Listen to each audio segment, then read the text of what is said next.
주님께서 여러분과 함께 성 마테오가 전한 거룩한 복음입니다.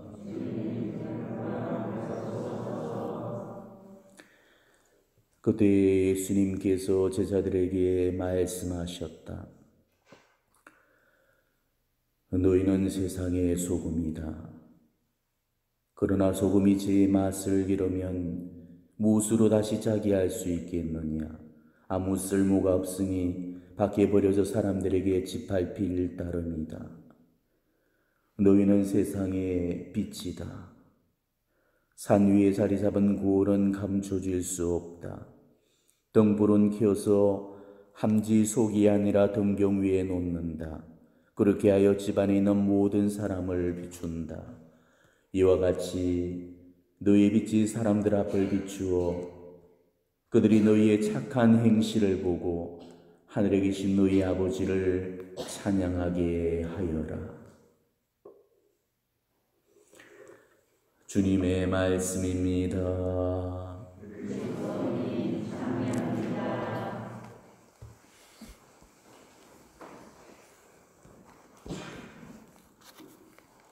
오늘 복음에서 주님은 우리에게 빛과 소금의 역할을 하라고 명하십니다.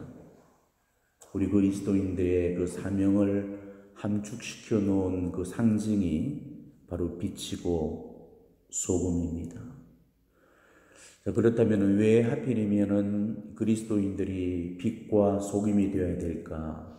그것은 바로 빛의 성질과 이 소금의 속성을 보게 되면 알게 되죠. 자, 빛은 어둠을 밝히는 역할을 합니다. 그리고 소금은 음식의 맛을 내는 감미료이고 또 부패를 막는 방부제 역할을 합니다. 이렇게 놓고 본다면은 빛과 소금의 역할을 다하라는 그 예수님의 말씀을 우리는 다시 한번 분명히 새겨들을 수 있을 겁니다. 즉 빛의 역할을 하라는 이 말씀은 어두운 세상을 밝히는 빛이 되어라는 말씀이시고, 또 소금의 역할을 하라는 말씀은 맛을 잃어버린 세상에 맛을 더해주고 그리고 썩어버린 이 세상의 부패를 막는 그런 방부제 같은 역할을 하라는 말씀이 될 것입니다. 소금이 소금의 속성을 잃어버리고 빛이 빛의 성질을 잃어버린다면 그 빛과 소금은 아무런 쓸모가 없는 것이죠. 이번 코로나 사태의 시초에서부터 끊임없이 무리를 빚어왔던 이 개신교회의 아주 독선적이고 이기적인 그런 모습에서 국민들은 너나 할 것 없이 교회에 개신교회 하면은 넘더리를 내고 이를 갈고 있습니다. 그로 인해서 우리 가톨릭이 오히려 큰 반사 이익의 효과를 얻고 있죠. 하지만 그거는 결국 우리가 잘 살아서가 아닙니다. 우리가 잘 살아서 칭찬을 받는 것도 아니고 남이 잘못한 걸로 우리가 반사이익을 누린다면 그건 오히려 부끄러워해야 될 그런 모습일 겁니다. 그리스도인이라면 가톨릭이든 개신교도든 정교회나 다른 그리스도교 종파들 간에 다 빛의 역할, 소금의 역할로 불림을 받았습니다. 이 신성한 의무에서 면제된 그리스도인은 단 한 사람도 존재할 수가 없죠. 전 세계 75억 인구 가운데에서 우리 가톨릭 신자가 12억, 개신교도가 7억, 정교회 신자가 2억 4천 명, 그리고 성공의 신도 등을 다 합치면은 거의 도합 근 25억 명에 육박한다고 그럽니다. 전 세계 75억 인구 중에 3분의 1이 우리 그리스도인이고 3명 중에 1명꼴이 그리스도인인 셈인 것입니다. 자, 그렇다면 이 3명 가운데 1명이 그리스도인인데도 왜 세상은 복음화되지를 않고 더 아름다워지지 않는 거겠습니까? 왜 세상은 하나도 바뀐 것이라고는 없고 하나도 변화되지 않는 거겠습니까? 모든 그리스도교 종파들이 똑같은 성경 말씀들을 가지고 있고 한결같이 빛과 소금이 되라는 이 주님의 부르심을 받고 있다면 정말 그 말씀 그대로 살아야 되잖아요. 그게 우리가 복음을 사는 겁니다. 그런데도 이 세상이 지금 이 모양 이 꼴이라면 다들 그렇게 살지 못하고 있다는 반증이 되는 것이죠. 이거는 멀리 볼 것도 없습니다. 거창하게 세계까지 덜먹일 것도 없습니다. 남의 종교 잘못 사는 것까지 욕을 할 필요도 없는 것입니다. 우리 본당만 봐도 그러지 않습니까? 지난 몇 년간 본당의 그 사목 데이트만 봐도 지역 정교가 거의 되진 않아서 입교자 수가 몇 명에 그치고 있습니다. 거기에 반해서 냉담자 수는 또 기하급수적으로 많고 그것도 해마다 늘어나고 있죠. 우리 본당 전체 신자 수가 1200명입니다. 1200명이 나와야 정상인 이 본당에서 고작 지금 160명만 나오고 있다는 것이죠.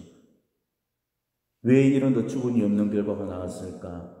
물론 원인이야 여러 가지가 있겠습니다만은 많은 경우에 또 신자들의 불화와 갈등을 우리는 그 한 원인으로 꼽을 수가 있을 겁니다. 공동체가 서로 상처 주고 받는 일들이 다반사인 거는 이거는 뭐 어느 성당 어느 공동체를 가든지 마찬가지겠지만은 다른 본당들보다도 유독 상처를 주고 받는 일들이 더 많은 것 같습니다. 그렇다면 왜 상처 주는 일들이 더 많을까? 공동체의 상처들은 거의 대부분 말로 인해서 일어나게 됩니다. 저는 사목자로서 23년을 사목 생활을 해왔었고 또 건강상의 이유로 인해서 작은 본당만을 사목을 해왔습니다. 작은 본당 상업 경험들을 바탕으로 진단해 봤을 때 우리 본당은 타 본당들에 비해서 유독 뒷말이 무성하고 또 소리 소문들이 많이 도는 그런 본당입니다. 왜 그렇게 남말을 많이 하고 있는지, 왜 그렇게 뒷담화가 심한지, 늘 시끄럽고 정말 아무 영양가도 없는 말들을 돌리고 남 헐뜯고 비난하는 것, 이게 악습이 되어버린 사람들이 공동체 안에 많이 있기 때문에 그런 거죠. 그러니 서로 상처를 주고받으면서 교회를 떠나가는 사람들이 많은 겁니다. 그렇게 해서 교회를 떠난 사람들만 다 돌아보더라도 아마 이 성전에 꽉 다 앉아질 겁니다. 제가 우리 본당에 와서 몇 분의 외인들로부터 간접적으로 전해들은 이야기가 있습니다. 그런데 이분들이 이구동성으로 한다는 말씀이 이런 사람이 천주교 신자라면 나는 더 이상 나는 천주교를 안 믿겠다는 거였어요. 어떻게 성당 다니는 인간이 저럴 수 있냐고, 그게 입교하기 싫은 그런 이유라고 밝혔습니다. 물론 그 외인들도 문제가 되겠지만은 일단 우리부터가 자기 반성을 해봐야 될 대목이라고 생각을 합니다. 결국 자신이 잘못 살았던 그 불똥이 교회까지 튀어서 교회까지 욕을 얻어먹고 그리고 예수님까지 욕을 보인 그런 결과를 맞았던 것이죠. 이러니 지역 정교가 어떻게 되겠습니까? 이미 몇몇 천주교 신자들의 그런 부끄러운 모습들이 외인들한테는 천주교에 관한 그런 좋지 못한 인상과 선입관을 남겨서 그 외인들이 천주교인들에 대해서 지속적으로 좋지 못한 그런 말들을 주변에서 퍼뜨려서 주변 사람들까지도 천주교에 관해서 좋지 않은 인상을 가질 수 있도록 그렇게 물을 들어놓게 되는 것입니다. 술 좋아하는 그런 형제님들 많이 계신데 레지오별로 가든 뭐 335 아는 사람들끼리 모여서 가든 형제님들이 되게 술집에 가면은 술 마시면서 하시는 일이라고는 본당 욕하기가 일쑤죠.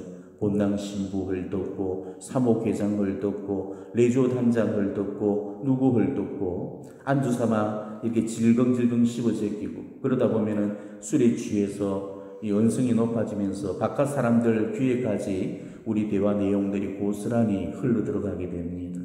그 소리를 술집 주인이 듣고 있고 서빙하는 직원들이 듣고 있고 옆좌석 테이블에 그 손님들이 듣고 있는데도 남이야 듣든 말든지 자랑처럼 큰 소리로 떠들어대고 있죠. 그 소리를 바깥 사람들이 다 듣고 앉아서도 모르고 그렇게 함부로 짓거리고 있는 겁니다. 신부 욕하고 교회 욕하는데 자 그런 소리 듣고 교회에 나오고 싶은 외인들이 있긴 하겠습니까? 만일 여러분들이 하면은 지금 교회 다니는 어떤 개신교 신자들이 술 먹으러 왔다가 자기 옆 테이블에서 지 교회 목사님 욕하고 장로님 욕하고 전도사님 욕하고 집사 권사님들 욕을 하고 제끼면은 그 교회 다니고 싶은 마음이 생기겠어요?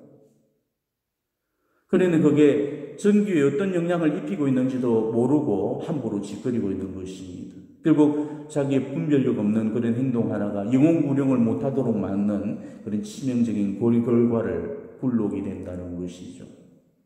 성당 씹어 제끼는 소리 듣고 성당 다니고 싶어 하는 사람 절대 없을 겁니다. 결국 내 말을 엿들은 그 사람들은 성당에 한번 다녀보지도 못하고 성당에 대한 그런 부정적인 편견과 그 선입관들을 갖게 되어서 정교 불가능한 그런 외인이 되고 마는 것이죠. 여러분들이 아셔야 될 사실은 술자리에 앉아서 또 혹은 우리 자매님들은 식당에 앉아서 성당의 누구를 욕하고 그 헐뜯는 모습에서는 외인들이 우리 교회로부터 등을 돌리게 된다는 사실입니다. 오히려 우리의 기도하는 경건한 모습들, 착하고 어질고 반듯한 그런 모습에서 외인들이 감동을 받고 교회를 찾아오게 됩니다. 오늘 예수님도 분명히 그런 말씀을 하셨잖아요. 그들이 너희의 착한 행실을 보고 하늘에 계신 너희의 아버지를 찬양하게 하여라. 김수환 추기경님이 돌아가신 직후에 일순간 우리 신자 수가 급격하게 치솟았죠. 무수한 냉담자들이 교회로 돌아왔습니다. 엄청난 수의 외인들이 입교를 했죠. 마찬가지로 이태석 신부님이 돌아가신 이후로도 이런 결과들이 나왔습니다. 한 사람의 진실한 그리스도인이 주변 사람들에게 얼마나 깊은 감동을 주고 그들을 어떻게 변화시켰는가를 한번 보도록 하십시오. 지금도 신자들이 싸우고 다퉈서 서로 꼴 보기 싫어서 교회를 떠나는 그런 경우들이 있습니다. 지금도 바깥 사람들은 우리 신자들이 술을 마시면서 밥을 먹으면서 교회에 욕을 하고 있는 그런 모습을 보면서 성당으로부터 마음이 떠나고 있습니다. 모였다 하면은 남말을 하고 흉을 보고 험담을 하고 뒷담화를 일삼는 그 모습에서 지금도 외인들은 마음이 돌아서고 있습니다. 내가 지금까지 그런 모습들을 보임으로써 정말 몇몇의 외인들을 성당으로부터 멀어지게 만들어 또 몇몇의 신자들을 공동체로부터 떨어져 나가게 했는지 아마 자신도 다 모르게 있을 겁니다. 바닷물이 썩지 않는 이유는 0.3%의 소금 때문이라고 그러죠. 99.7%의 그 물이 바다를 유지시키는 것이 아니고 고작 0.3%의 소금이 바로 그 엄청난 그 대양의 물을 썩지 않도록 유지시켜준다는 것입니다. 그러니까 이 세상을 정화시키기 위해서는 많은 사람들이 필요한 게 아닙니다. 구약의 그 소돔성이 멸망당했던 이유는 죄인이 많아서가 아니었고 의인이 없어서였습니다. 고작 의인 열이 없어서 결국은 그 소돔성을 잃어버리고 말았죠. 한 도시를 구해내는데 의인 10만 있어도 가능을 했다면 지금 또 의인 10만이 있다면 한 도시를 구해내고도 남을 것입니다. 그 숫자는 우리 가톨릭 신자들만으로도 충분하고도 남을 겁니다. 여기 있는 여러분들만으로도 이 본당 그리고 이 지역 전체는 물론이고 우리 교구 전체를 다 성화시키고도 남을 것입니다. 성모님은 다락방 메시지에서 이렇게 말씀하십니다. 세상의 빛이 되라고 불린 너희에게 어둡기 짝이 없는 이 시대의 세상을 밝혀야 할 임무가 맡겨져 있다. 이러면서 우리의 사명감을 고지시켜 주시고 계십니다. 다시 한번 우리의 사명을 잘 깊이 되새기시고 우리가 정말 세상을 속화시키는 사람들이 아니고 이 세상을 성화시키는 그런 사람들이 될 수 있기를 결심하면서 참된 그리스도인으로서 빛과 소금의 역할을 다 할 수 있도록 우리의 결심을 새롭게 복원하시기를 바랍니다.